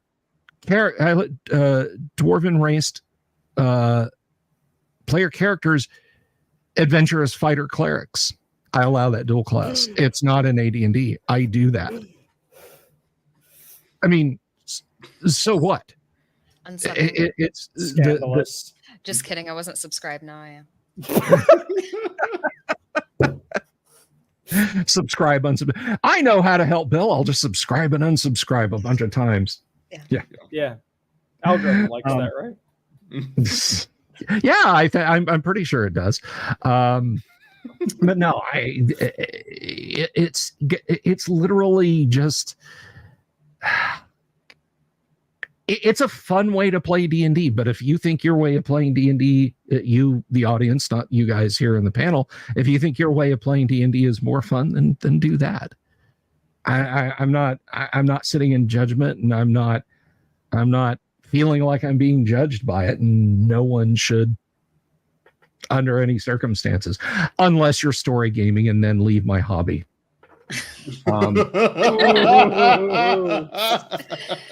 Yeah. I will say it is a lot less difficult on the DM than you think it will be to run one-to-one. It's actually less difficult because the players have access to the calendar. I don't need to provide them with a calendar for the world, because they know They have access to it. They're all capable of pulling up a calendar app and being like, all right, in our world right now, it's May 25th. Do we actually call it May? No, we use the Elder Scrolls the Elder Scrolls nomenclature. I don't know why. It's just the best we found. It's because my world it's the one the light god picked. Fair. Yeah, I think so. That's right. She picked that. Yeah, I do the same. I use the World of Greyhawk calendar. Yeah, I mean that would work too. We used Elder Scrolls. I don't know why. But I mean, we don't even use the calendar. We use the real life calendar. We just call the months different things. That's it. That's one thing. I think that is in the frame of this conversation I'm having with you guys. I think that is one of the most brilliant metagaming things ever was the Elder Scrolls. The idea that a player in game could get their hands on their character sheet or the DM's notes and change the in-game world by changing their character sheet or their in-game notes. We can appropriately lambaste Todd Howard for a great number of things and be here all night doing it. But yeah, the Elder Scrolls, that was a pro gamer move. I really like that.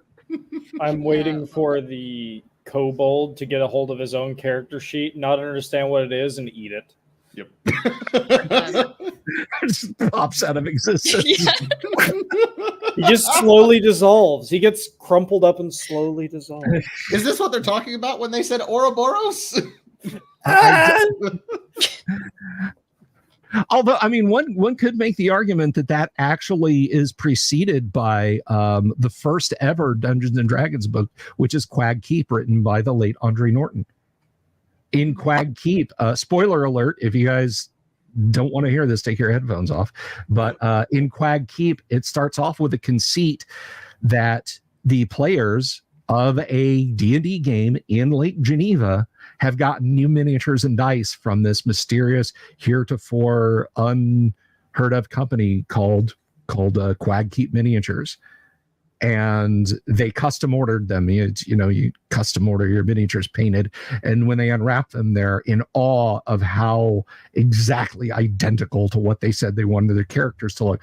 And when they all reach out and touch them, they find themselves in the world of Greyhawk, but their own personalities have been subsumed by those of their characters. But they know that something's not right. They can tell that something's not right. And they all have these shackles on their wrists that have a little wire, and there's dice on them. And whenever anything strange starts to happen, the dice spin and settle on numbers. It's better than I'm making it sound. Stop asking. I mean, that sounds pretty sick, actually. What did you say it was called? A good book. I'm sorry? It was called Quag Keep? Quag Keep. Yes. You know what? I will find that real quick. Let's Amazon. I'm actually curious because it doesn't sound like that bad of a book. Do not read the sequel. The sequel is not good. There's the link for anyone who wants to read it. It is the first ever Dungeons and Dragons novel.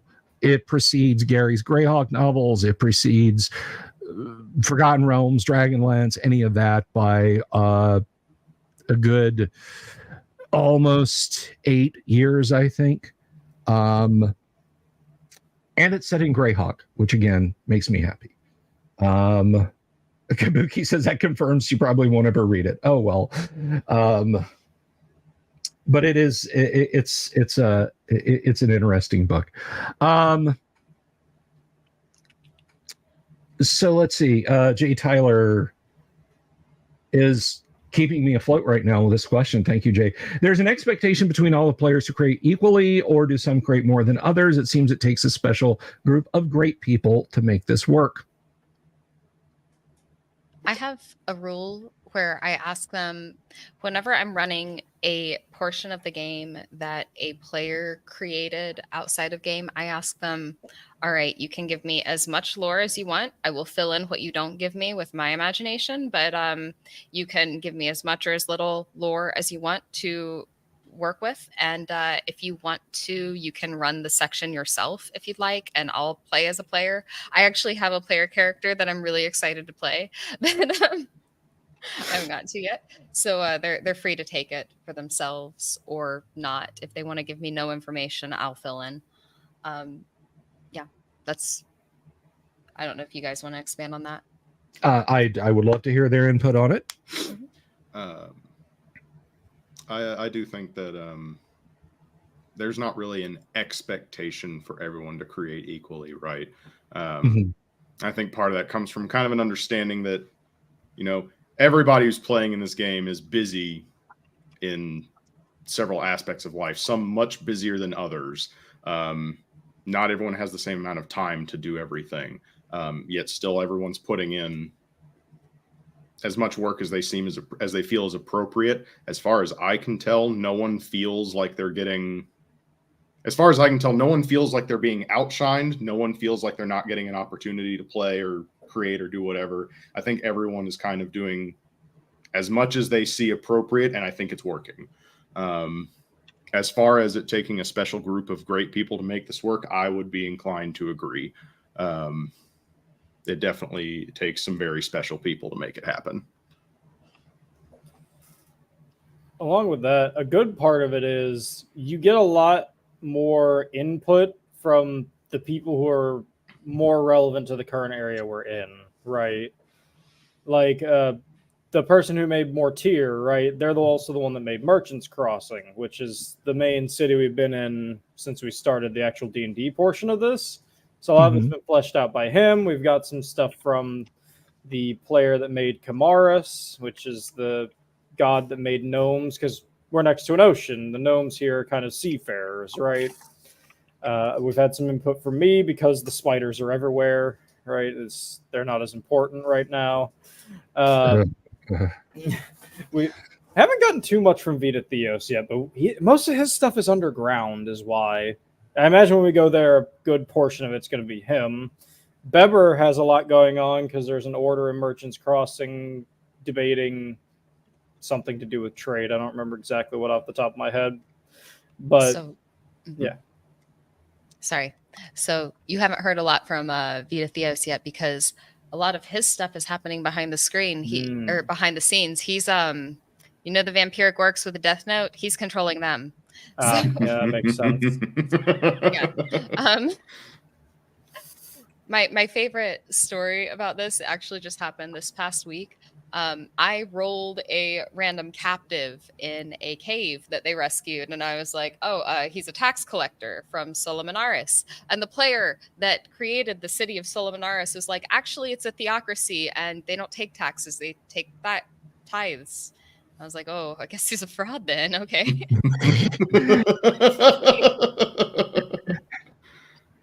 He's just a deacon. Yeah. He's sitting there beaten up, tattered robes, and a plate. You know, just a wooden plate. Yeah. So we have let's see, Jay Tyler again. Do you need experienced players and can't take beginners in a case like this? I would say it's more you need a certain type of player. Everyone from my group is at least somewhat familiar with war games. And so they kind of understand the above the table, like god play and the character play. And they can pretty well separate the two. We do have one person who's fairly new to this style of game, but she's been doing fine. I think it's more you have to have people who are somewhat familiar with the for the world building part, for the Braunstein part. They should probably be at least somewhat familiar with negotiation war games. That's my take. I don't know if you guys have a different take on that.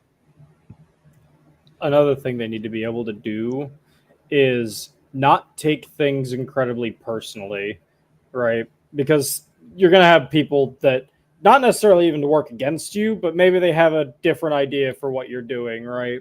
Like way up off in the north, right? Kamaris and Vita Theos in like the first, 2 actions there were sphinxes that were spawned, and in the exact same action, vampires were spawned. So it just became vampire sphinxes. Or we had some other fights that happened because they tried to do things in the same places, but because no one took it personally, right? So it kind of worked out. And that's another important thing to have besides the wargaming background, I think. Alrighty. Jeez, there's so many questions in chat, and I'm gonna let Bill control his own show. I'm trying to catch up with him here. Yeah, there's a lot of them.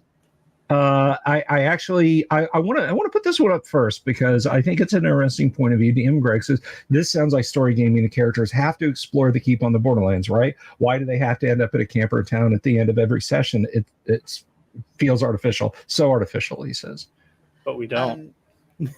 Right? We don't have to explore the keep on the Borderlands. Why are we going to go there? Thank you, Bex. Look, I don't have to. So yes, we do have to end at a camper town. I mean, not necessarily. We could stay in the dungeon if we think we're bold enough to board up a room and survive there for a week if we've got the food to do it, right? But like, it's not a thing where we have to explore something. We could be given all the quest leads in the world and instead decide we're going to go kick rocks in this corner over here, right? Like, there's nothing that we have to do. Right. I mean, I think the definition of story gaming, like, I don't even know what the definition of story gaming is. When I did the interview with Jeffro, I told him, hey, that's story gaming. But, like, I mean, if you define a story game as a game that produces a story, sure. I love story gaming because most of the games I run produce a story. But yeah, I mean, it's an emergent story that comes out of what the players want to do. Sorry, go ahead, Jaden. I was just going to say, I was under the assumption that story gaming was a preset, like, kind of linear story, not so much what we do, where it's kind of like, it kind of comes up as we go along thing. And well, I think we come up there with, you know, we come to the, well, what is story gaming discussion, you know, because to me, a story game is, you know, I, the game master, have a specific set of things that I want to happen, and the outcome of what you players are doing had best match up with that outcome, or I'll bend and warp the game as we go to make it happen. You are participating in a fiction that I've created, but I have specific story beats that I want to happen. You know, it's like, you know what, we've decided we're actually going to give the ring to Theoden here in Rohan, and we'll build up the might of the West and crush Sauron at the field of Morannon like Isildur couldn't. No, I'm sorry. Actually, what's going to happen is this. You know, you're going to go off and defend Helm's Deep, but then the ring, you know, that's being carried by Frodo, and that's the way that's going to happen. That's, to me, that is story gaming. But it you know, it could vary person to person. Hypercam, yeah, I feel that story gaming is my definition of story gaming is that it is very railroady, that it is an expected outcome regardless of what the players do. And maybe that's reactionary. I don't know, but that's just kind of my take on it. And Matt asked this question a while ago. Have you fully embraced? Just ban Matt.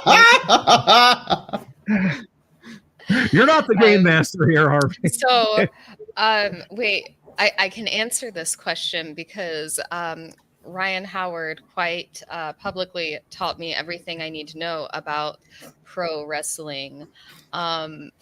Right. I'm trying to remember any of it, but all I remember is shoot, and I remember it didn't mean with a gun. Right. I got nothing, Matt. I mean, if it helps jog, I can do some Macho Man Savage impressions if it helps jog your memory at all. No, I'm a girl. My games are more run like a soap opera. Now there you go. The Dave says it sounds very like a West March style game. Yes. Yeah, it is. Players all have more than one character that they can switch to. They can play whichever character is more appropriate for the session, or they can eventually travel somewhere else and have a character in multiple cities at once. So yeah, it's very West Marches. All right. And a little nuts and boltsy here, but Ironcaster says, has disease come up as a problem? Disease. Like give them the plague. I don't know. So they can pretty well rest it off. I mean, I definitely infected the barbarian with rabies last game. But yeah. I mean, how could be you fine. tell?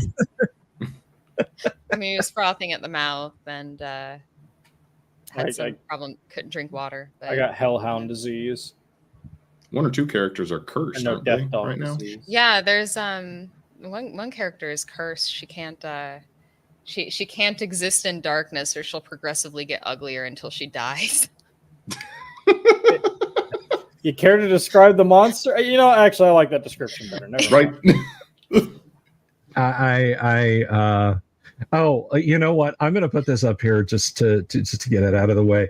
As long as you remember that Drew McIntyre is, I don't know what those words mean, but I presume that you do, that someone else does. You expect a lot out of me. I don't know who he is. Thank you, Emmy. Did infecting the barbarian with rabies just give him a better 2-hit armor class 0? No, it's slowly eating my maximum health. Yeah. No, it's a prion disorder that's killing him. Is rabies John, you know what? I absolutely agree with this. You're not playing AD&D rules as written unless you're checking for disease every month, index for climate, strict epidemiological records must be kept. And I do. Hey, you know what? We know we've cleared off this entire level. Let's spike some doors and sleep inside this damp, dark dungeon underground. What do you mean? What do you mean? I'm coughing up phlegm and blood the next morning. Well, yeah, it's battle scars. Yeah, exactly. On the inside of your alveoli. Let me see here. Just want and again, if you guys see anything that you would like to address in the chat, just please holler. Yeah, I mean, there were a lot of questions that we missed. Average session lasts 3 to 4 hours. They know where to end the session. I think Bob Jester a little bit back asked the famous question that lots of people ask: what happens if we run out of time and you guys are still in a dungeon and can't get out, or a cliffhanger ending? What happens, guys? You answer that. Well, we haven't. Oh, were you talking? It sounded like you cut out. No, go ahead. No. Okay. We fortunately, I don't think, have gotten ourselves into a situation where that happens. I think as a whole, we've been very good about managing our time in dungeons and making sure we leave. If we were to get stuck, then I imagine what would have to happen is we would hope and pray that where we are is safe enough to rest. If we're stuck in a combat, that'll probably be something that we'll figure out right then and there. But like I said, I think we've been very good about managing time. If we think that there's going to be a fight, we'll just leave. If we think it is going to take long enough that we won't be able to complete a session, we'll just go. We'll come back later. Yeah. I think the key to this is that players change their behavior based on the rules of the game. Like if you're used to playing checkers, but you introduce the rule set for chess, players aren't going to play checkers still. They're going to play chess. They know not to end the session in danger. And also, if there's if there's an emergency and we have to end the session early, we'll figure out something for that. But that's such an edge case that I don't want to. We're not going to restructure our whole timekeeping based on it. Very worst case scenario, there are some things we can do. Like the PCs don't ragdoll. Like it's not like they get up and then their characters just fall over because they can't do anything. No, we assume that their characters act like characters with a brain. Okay. Well, a couple more questions popping up here. But you know,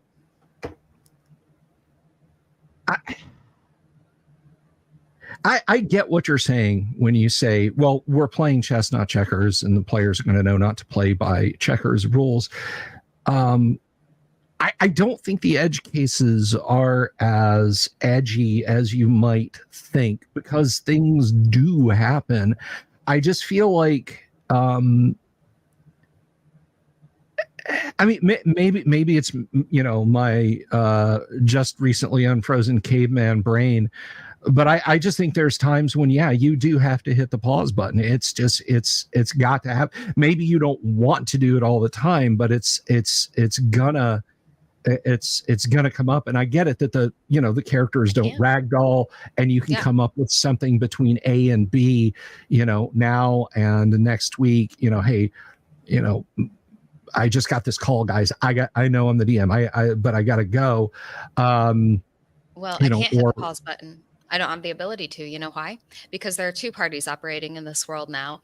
Because Ice, or Jaden here, is actually DMing a second party that is operating in the same world and using the same time scale.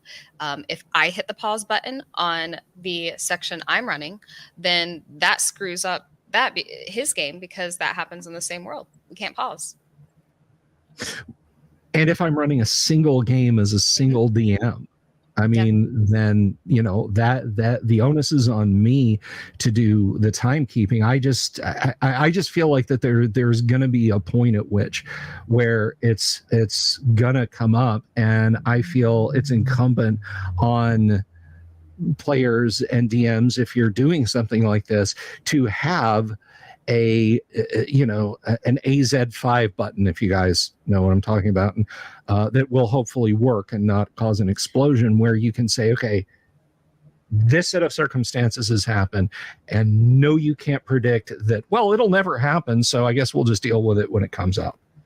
Right. So there are various things you can do about ending in a dungeon, and I'm going to try to explain them, but please know that I've seen people try to explain this and just completely fumble, and I'm not certain that I can do it justice. But a couple things you can do. First of all, if you have a big dungeon, you know how every floor might have a different denizen group. If your party clears out one of those floors, they can be that denizen group for a week, right? They can clear it out, figure out how to live there for a week. They can occupy that space. Probably. That's one thing. The other thing is you can time jail. And here's what I mean by that. People don't like the phrase time jail. They think it's very restrictive, but here's what I mean by that. If you spend, this is the concept I'm going to have trouble explaining, so please bear with me. If you spend 2 weeks having your characters walk up to the dungeon, it's a 2-week journey to the dungeon. It's a 2-week journey back, right? Mm-hmm. As long as you end in the same space, you can kind of mess with time just a little bit. So for example, if the journey up takes 2 weeks, okay, we might do a travel session, a couple encounters, depending on what's rolled on the 2 weeks there. But then you can do the dungeon session. And if you need to pause in the dungeon, you might be able to do that as long as you time jail them for the appropriate time. And I realize that this is confusing and I am not explaining this well. This is a concept that's very hard to get across, and I have trouble with this. I think Crafty Matt, if Crafty Matt's still here, I think I've seen him. He's the only person I've seen explain this well. But if you time jail them for like 2 weeks so that it ends up in the same place, and they play other characters for that time, as long as you end up in the same place, it might work. But that's something I don't really like to do.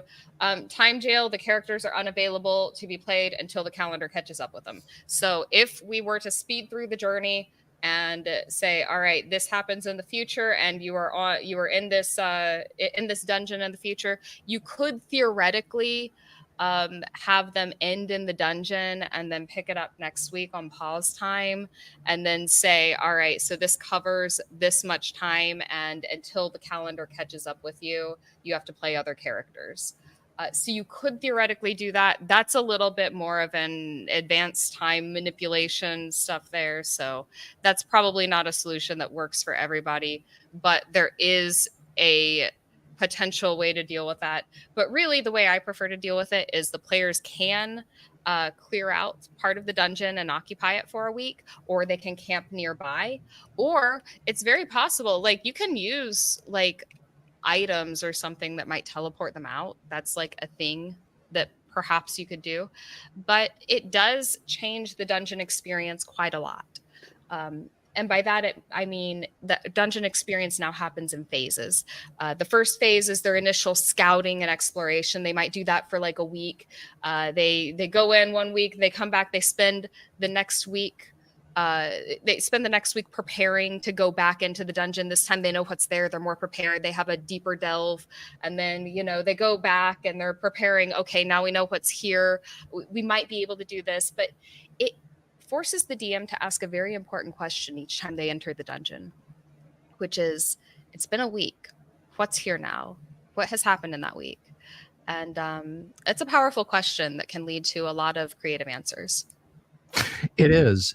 And I'm running the Great Against the Giants series for my Monday night group, Kennex in it, and she's experienced this. The party, per the module, there's a cave that the party can find to hide out in that the giants will likely never discover, as long as the party takes even a modicum of caution when they retreat back to that cave to use as their base of operations. And I have been experimenting with the one-to-one time thing. So the party goes back to the cave after going into the steading. And, sometimes I'll say, okay, you guys wanted to wait until you cast enough healing spells that everyone was at maximum hit points and, rememorize spells. And that takes days of time, so some of you are patching armor and, obviously there's shifts of guards keeping an eye on to make sure that a pack of wandering giants doesn't come. A week has passed. It was last Monday when you went to the dungeon. It's this Monday now. A week of time has passed. What did you've done that in the interim. And there are those, that time and the players think about, okay, well, what did we do? Well, when they go back to the steading, the giants haven't just been sitting there staring at their dead buddies and picking their noses. Maybe we all know the Giants series. We all know who the Giants are in league with. They've gotten the word out. Maybe they've gotten reinforcements back. Or maybe, that hallway, and this surprised the hell out of my party, that hallway that they'd been up and down a dozen times suddenly had a spiked log trap in it.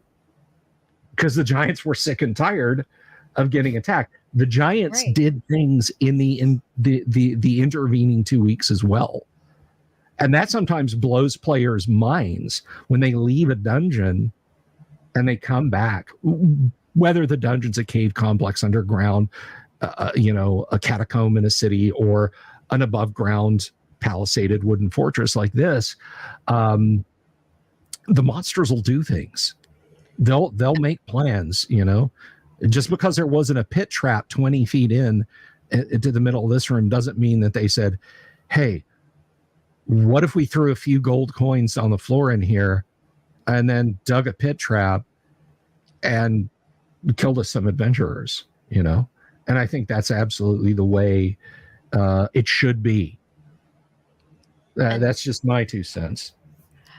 And I think that's exactly right. The DM always has time to plan.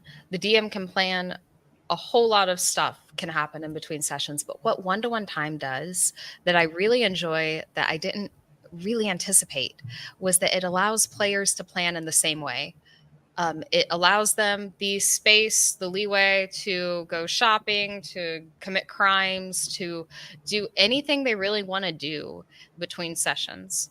And so they can plan in the same way that the DM can. Now, they're not required to, but they're allowed to. And that's a big deal. We've been doing a lot of investigation between sessions because we were looking into this like big water temple there for a while, right? Where they're trying to summon something to get rid of the big turtle out in the water so that they don't have to deal with the spiders, right? Because there's context to that, I promise. Go ahead. There's plenty of context to it, but I'm trying to give the short and sweet of it, right? Of an example of what we do in between sessions, right? Because we investigate that, or like I said earlier, I've been looking into a merchant got murdered. We had a town figure get murdered that we looked into there for a little bit. We couldn't dig anything up on it, though, unfortunately. We can do stuff like that in between sessions to kind of further what we're doing during the session. Yeah. Fair enough. There were a couple of questions I wanted to get to here. And I will ask my guests, how are you guys doing on time? Harmony, I know you've been in here for the long 2-hour haul. So I mean, I kind of have to pee, but like other than that, I'm good. I'm sorry, that was way too much info to share with 39 people. Go take your potty break. Need another super chat or two for that, unfortunately. But Jeff asks, favorite rule and least favorite rule. That's a little nuts and boltsy. I don't even know what he means. Jeff, if you're still out there, I'm sorry. I sat on that one for a little while. If you could give us an example, and then we'll come back. I don't know what that question means. Favorite rule? So there's so many. Has anyone's evil identical twin appeared yet through have you guys had an evil identical twin moment yet? Is your character evil in my game? No, but explain the spiders. Explain how the spider reproduction works, please. Explain spider reproduction to us. So anyways, folks, this has been a great night. Thank you all for No. So reason I asked that is the spiders, kind of similar to real world spiders, right, are kind of more born in broods rather than in like, one or two at a time. So you'll get dozens or hundreds of kids, right? Well, they just name them by batches. So, and they all look pretty similar because they're, one genetic makeup into hundreds of kids, right? So they just name them in batches. That's why I asked. Harmony is going to be playing one from the same brood as one that was in the game she's running that was played by a different player. She died. She did. The character, yeah. The spiders do that a lot. She died to like a single firebolt. Yep. Scorching ray. Whatever.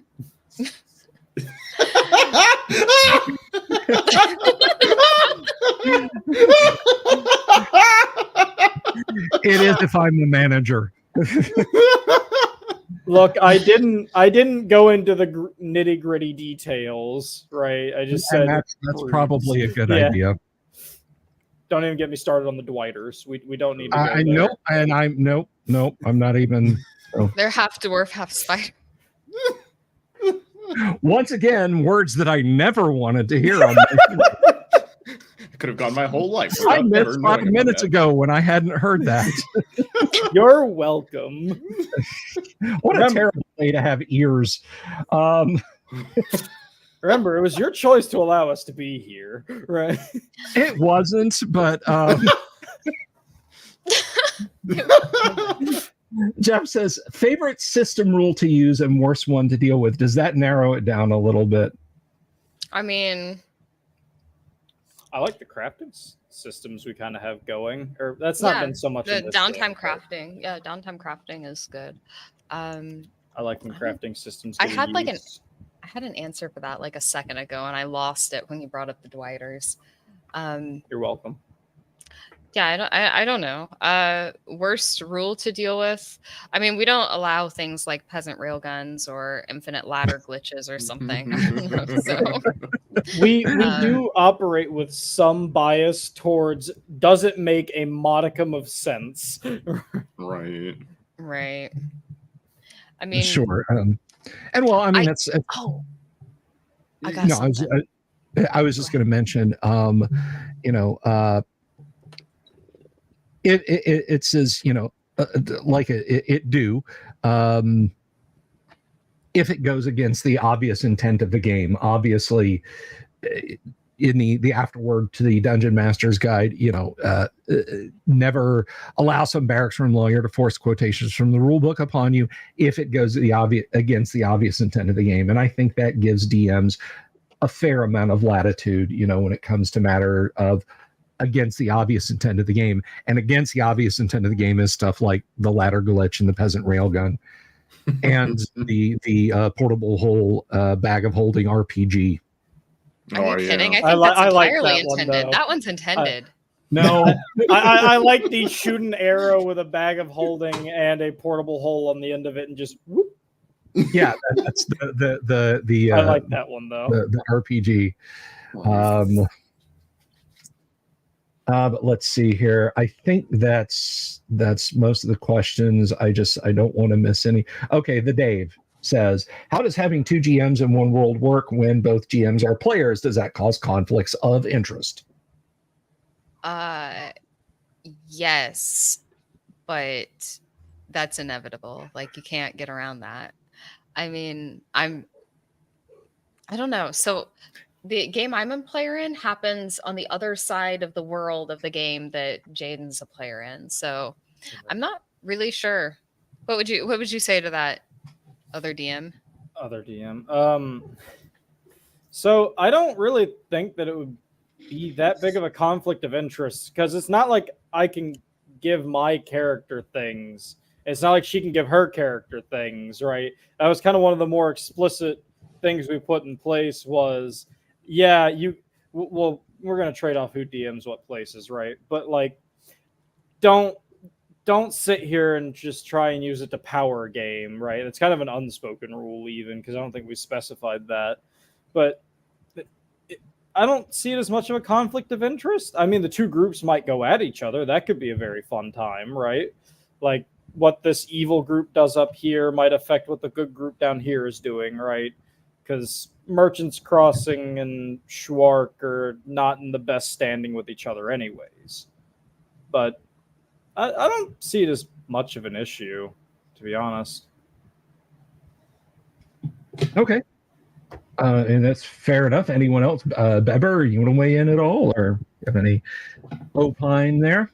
I haven't gotten to be the GM yet. Okay.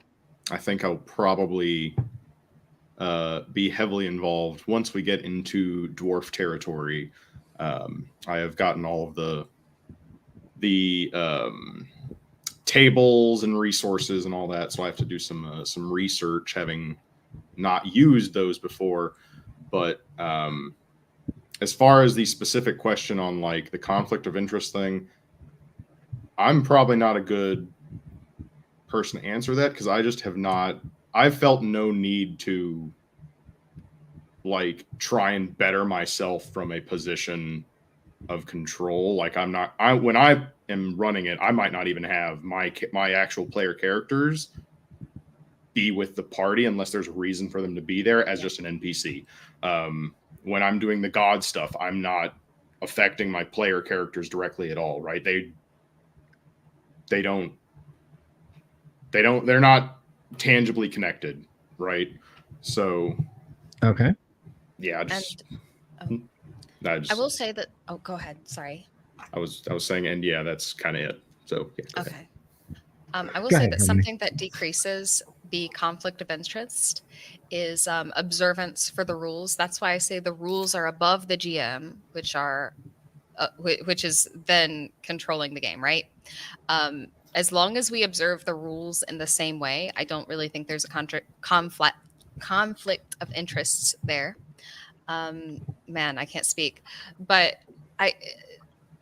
Yeah, I mean, that's why we don't use things like rule of cool or anything like that. We observe the rules as written and just go with it. We don't force big moments. We don't fudge dice. We always roll face up. And that, I think, decreases the decreases the potential for someone to take the game and run their own direction. Right on. And again, I am, I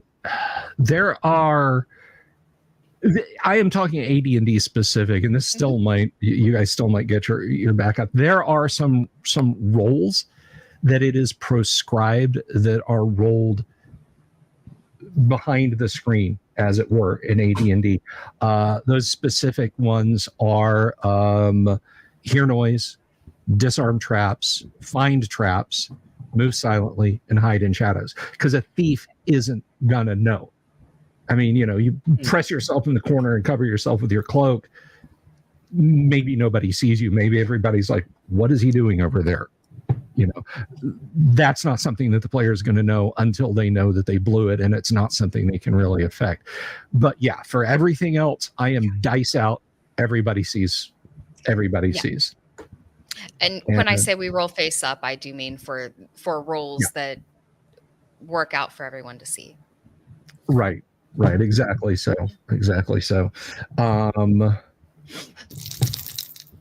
Let's see. I just want to make sure I've got everybody's questions here. Flint says, 2 hours in, I won't ask what I'm. Oh crap! Flint I'm sorry. We're gonna have to start over. Let me roll the credits. Right. We're just gonna do it all over again. Stream 2, 3 for me today. Yeah, it's no kidding, right? You are super popular. But we are kind of coming up on the mark when people would probably like to step up and restore circulation to their feet. So I will say, is there anything that we haven't covered tonight? First, Harmony, that you would like to talk about? Anything at all? Any misconceptions you'd like to put to bed? Anything like that? No, I'm fine. People are good. Like, I know. No, I don't have anything. All right. Ice, and if you say spiders, I will dump you and ban you. You will never be on this platform again. What was the what did Dundermoose say about the turtle? He had a really good line about the turtle. I forgot what it was though. Oh well. Oh, what happens if a vampire bites the turtle? What happens? I don't remember the punchline. But yeah. Okay. All right, go on. Something about that. Yeah, I don't remember. But I don't have anything relevant to add unless somebody asks another question. Not about spiders. Beber? I'll take those. No, you won't. I want them. Anything else to add, sir? Anything? It's your aircraft for the moment. Nope. Nothing other than it does seem like out of the streams I've seen, several people do seem to go on the concept of the like the player versus DM conflict of interest stuff seems to come up a lot. And the only reason I'm mentioning it all is the person asked about like the special group of people being needed to play this game. I think that's part of it, right? If conflict of interest is like a common occurrence that you're concerned about, then that might be part of why this might sound confusing. I wouldn't play this with like peasant railgun players. Yeah. right. Or ladder merchants for that matter. Yep. Well, if he has a reasonable number of ladders, maybe. Right. But like, I mean, yeah. Well, I mean, the clever ladder merchant will sell his 2 10-foot poles and then sell the rungs to the peasant railgun ammunition merchant. There you go. Right. That's how you do that. There's the money glitch. All right. I can. Well, listen, I want to say I've had an absolutely fantastic afternoon streaming with you guys. Well, I guess it's night technically now, not afternoon. But thank you, Harmony, for being here. Thank you for bringing these most excellent guests with you. It has been a lot of fun. I hope you'll come back. I hope you'll all come back for a live stream. And I think I'm due on Harmony's show in a couple of weeks, right? Yeah, I think so. Yes, Yeah. yes, certainly. In like 2 or 3 weeks. I'll have to check my calendar. I have it on my phone. That's fine. Something like that. So thank you again all for being here. There's cheese and crackers and some I think some gluten-free sandwiches in the green room. I'm gonna go ahead and wrap this up, guys. Thank you once again to our guests. Thank you, everybody who was hanging out tonight. Big ups to Doc Flamingo for the 2 supers. Appreciate it, brother. I really do. Everybody who subscribed tonight. And if you haven't already, please do click the subscribe button, click the bell icon for notifications. If you're watching this later, leave a comment down below, not only to help the algorithm, but if you've got a comment or question or anything like that that didn't get addressed, I will read it and I'll do my best to respond. And if I can, I'll pass it on to one of our august guests and get their response on it. So I will be back probably Monday, but definitely on Tuesday. And to the rest of you guys, look, whether you're going 1-to-1 time or you're doing flex time or you're playing something completely different, beware of the dreaded owl bears. Peace. Love you. Good night. Have you seen my owl bear?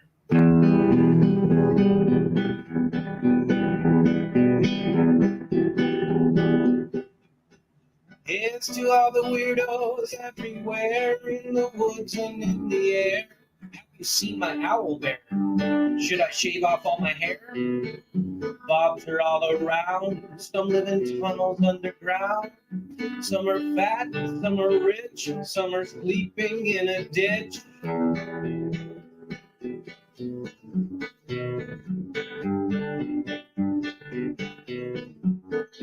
Can you ride a crooked horse without a saddle way out course? Naked as a toad, all the way to Smoky Joe's. Have you seen the little creep driving fast in this little green Jeep? He smells like fish and brandy, but his rotten teeth look dandy.